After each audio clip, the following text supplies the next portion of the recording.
beloved, Boss Mike Cervera.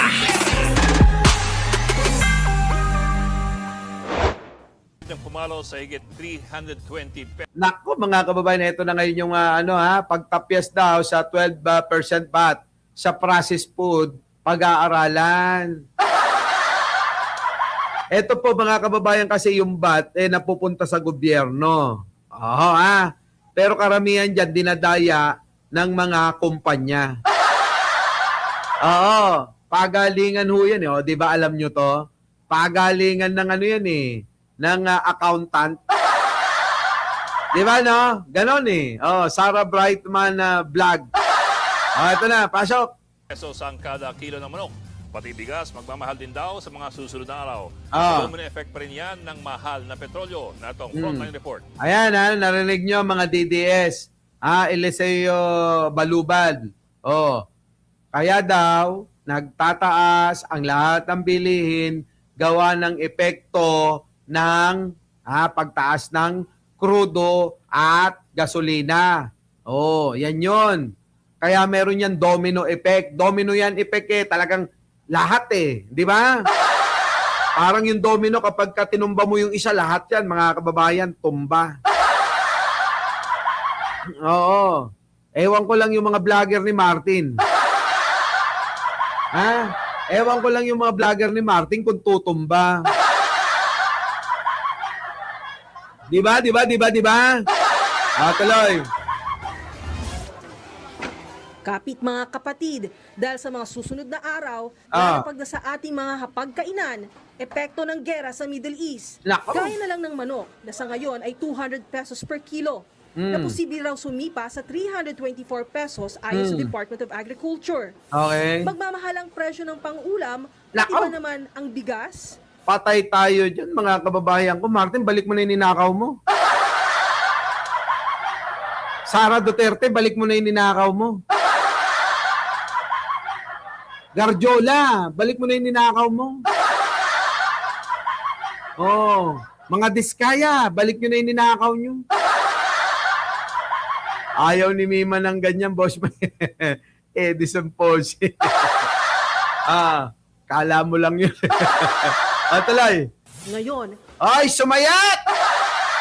48 hanggang 60 pesos per kilo pa ang bigas. Sa bigas ay personally... Aling hearing ngayon sa may mini hearing saan? May hearing din ako mamaya sige tuloy. Ayan na I think na tataas yan bandang August pa. Okay. This year. Una nang sinabi ni Pangulong Bongbong Marcos na pabor siya sa mungkahi ng DA na lagyan ng 50 pesos na price cap o limit sa presyo ang imported rice para hindi ito sumipa. Bukod sa bigas at manok, nagbabadya rin magmahal ang iba pang bilihin. Nako, mga kababayan ko, pasakit ito. Malungkot talakayin ito, mga kababayan ko So ngayon, ito na yung epekto Huwag na kayong magugulat, mga kababayan ko, mga Pilipino na nandito sa Pilipinas na umaasa at nag-aabang na baka sakali bumaba ang mga presyo. Hindi ho mangyayari. Sapagkat yung pagtaas ng presyo ng gasolina at ng petrolyo ng langis, kasama tayo lahat. Kahit kasama. Kaya mga kababayan ko, asahan na natin ang pagtaas. Medyo, sabi nga nila, kung maikli ang kumot, matutong mamaluktot. Tipid-tipid muna tayo. Diba? Buong mundo yan, Oo. Kaya kung dati, mga kababayan ko, nag-i-steak kayo, tanggalin nyo muna yung steak, yung egg muna. Egg at isang kamatis muna ang ulamin nyo. Kung dati ang mga kinakain nyo, mga kababayan ko, yung mga daing na bangus na boneless, magtuyo muna. Para makatipid, mga kababayan, hatiin nyo yung tuyo, share. Kalahati for you, kalahati for me. Sino nakaranas ng ganyang buhay? Di ba? Naranasan namin yan. Di ba, no? Yung mga nag-aanli-anli dyan. Bumili muna kayo, mas tipid sa karenderya. 50 pesos pagkasyahin yung apat, Oh, kung walang-wala talaga, amoy-amoy na lang muna. Ibitin nyo yung tuyo sa gitna ng mesa. Kada isang singhot, amoy subo ng kanin. Alam nyo mga kababayan, sa totoo lang, may para-paraan no? Pero mag-iingat kayo kasi sa ganitong mga panahon na magsawa kayo sa hotdog at saka pukengkay. Okay lang yun, doon na lang kayo bumawi Di ba no, mga kababayan, wag mo nang ipagdamot si Manoy. Wag mo nang ipagdamot si Pukengkay. Dapat mga kababayan, doon muna kayo magsawa.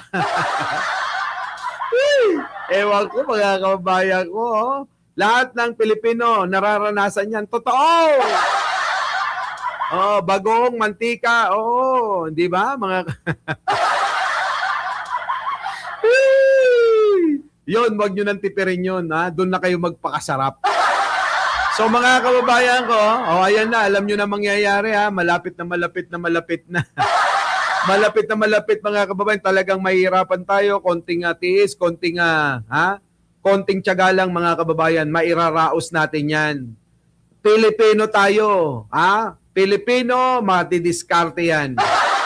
Ang mga Pilipino, mga kababayan ko, hindi maaari na sumuko sa kahit anong pagsubok.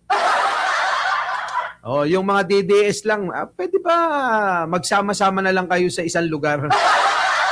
Muli mga kababayan, hanggang dito na lang. Mike Cervera po, lagi nagsasabing maraming salamat po sa inyo at magkita-kita po tayo mamaya. Maraming salamat po.